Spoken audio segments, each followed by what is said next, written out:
I've been fortunate enough to be able to speak directly with CEOs, leaders, and experts from some of the best remote businesses anywhere in the world. And from those conversations and many questions that I put to them, I've been able to understand what goes through their mind and how they develop themselves, their teams, and their businesses. And one thing that I noticed that underpins their success, just one of many things actually, is that they tend to set short-term, medium-term, and long-term goals for themselves, for their teams, and for their business. And that really drives their success and gives them real purpose. It's something that I started to implement myself to develop my own careers. I started to set myself goals that I could achieve over the short, medium, and long term. And it's really helped me to move from a point of feeling, I guess, isolated in my career and in my work to now being on track with my career and being a lot more involved in what I'm doing, being a lot more present and being a lot more excited about the direction that my career has taken. But there are some mistakes that I'd like to share with you that I think you need to avoid, because goals are something that you too should set yourself. And the thing is, there's not somebody around when you're working remotely to really chivvy you along or to urge you on with your goals. It's down to you. So it's going to become an important part of your work. It's going to become an important part of your life. But as I said, I don't want you to make the same mistakes that I made. So I just want to share with you 6 things that I think you need to avoid. So the first thing is setting goals that are unrealistic.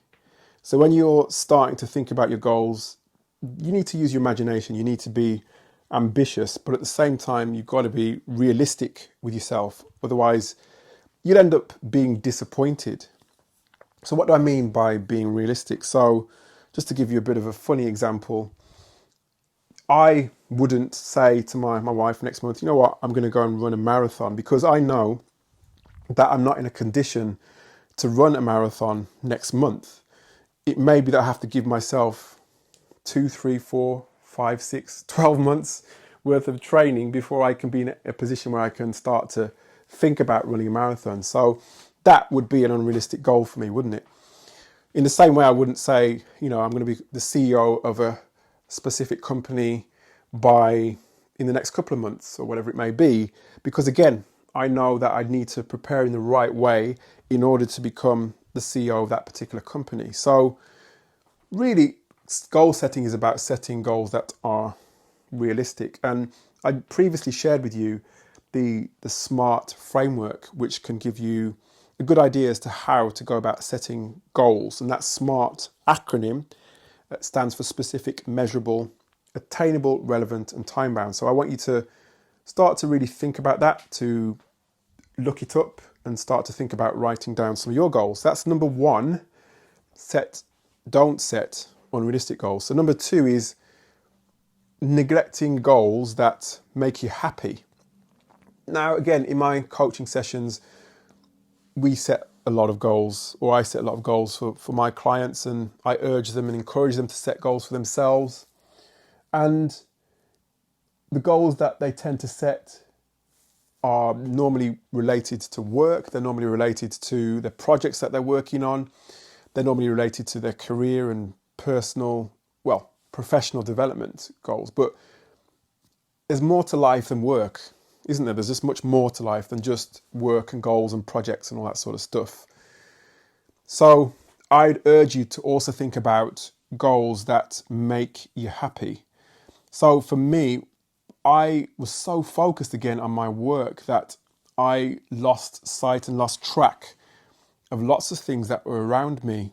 And I lost track of my life and things that brought happiness to me. So it was through a conversation I was having with a friend who kind of reminded me that there's more to life than just work. She encouraged me to do other things that bring me happiness. So again, I started to do things like bike riding again. I started to learn the drums again, things that really made me happy and things that made me look forward to the end of the week or the end of the month or whatever it may be, whenever you decide to implement that goal or schedule that particular lesson that you want to do or that particular event or that particular thing that brings you joy. So you need to think about things that bring you joy and set them, implement them within your day-to-day life. And that can really help with your personal development. It can help with your well-being as well and your general happiness. So think about that. So number 3 is, don't underestimate the time it will take you to complete a particular goal. If anything, give yourself a little bit more time than you probably would normally think about in order to just to pad it out a little bit. I mean, it's difficult for me to tell you how much you should pad it out by because I don't know what your goal is, but just think about the different aspects of that particular goal. Think about how long it might take you and give yourself a bit of wiggle room in order to fulfill that role by padding it out a little bit.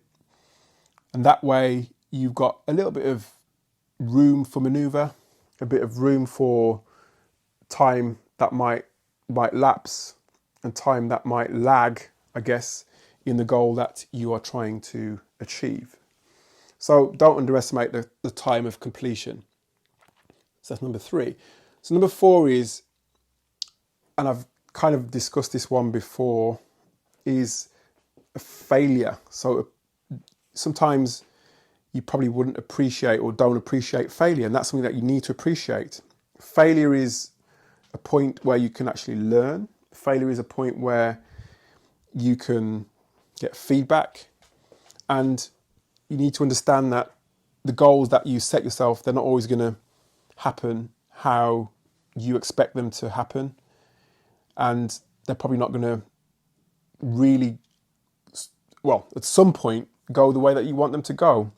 So the idea is really not to let that get on top of you, not let failure engulf you and consume you. Accept that sometimes things might not work out the way that you want them to work out, and then adjust, learn, and move on from that failure. Because, as I said, failure is something that is likely to happen at some point or another. So that's number 4, appreciating failure or not appreciating failure.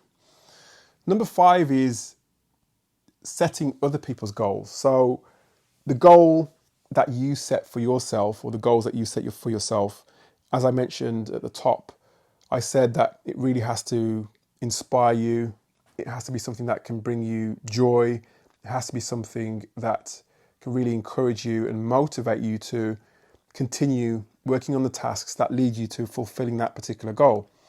And that's why it's so important to set goals that originate from your mind. Maybe you'll take a little bit of advice on 1 or 2 things, but at the end of the day, it's going to be your goal. Otherwise, you're not going to feel that passion. You're not going to feel that connection with that particular goal. So really think about the goals that you're setting and understand that you're not setting somebody else's goals. It's not somebody else's dream. It's your dream. It's your ambition. It's your joy. It's your life. So you have to connect with that goal, set that goal for yourself, and be happy with that goal so that you can then, as I said, have the purpose to take that journey forward on your journey towards whether it's your career development or your personal development. That's number 5. And number 6 is not reviewing progress. Again, life, work can be hectic, it can be busy, it can get on top of you. And what sometimes tends to happen is each time you fulfill a goal, you'll tick it off, you'll move on to the next goal, you'll tick it off, you'll go to the next goal, you perhaps doesn't quite go the way you want it to go, but you don't necessarily review it, or you don't necessarily take stock, you don't necessarily seek feedback, or you don't necessarily seek learning from that particular goal. And it's very important that you do take stock of everything that you've accomplished, and not just on a one-off basis, on a regular basis. You want to be setting yourself small sub-goals And when you achieve those goals, don't just tick them off, as I was just talking about. What you want to do is celebrate your successes and understand what made that particular goal successful. If you don't have a successful, or if one of your goals is not successful, you need to understand why that particular goal didn't work out the way you wanted it to. So you're reviewing it as you're going along so that you're learning as you're going along.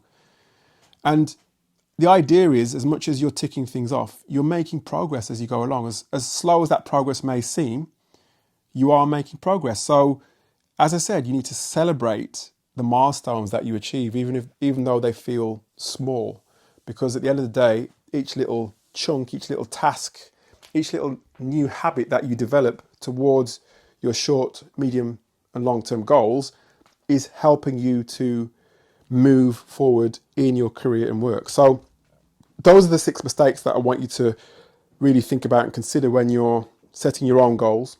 And I hope that helps.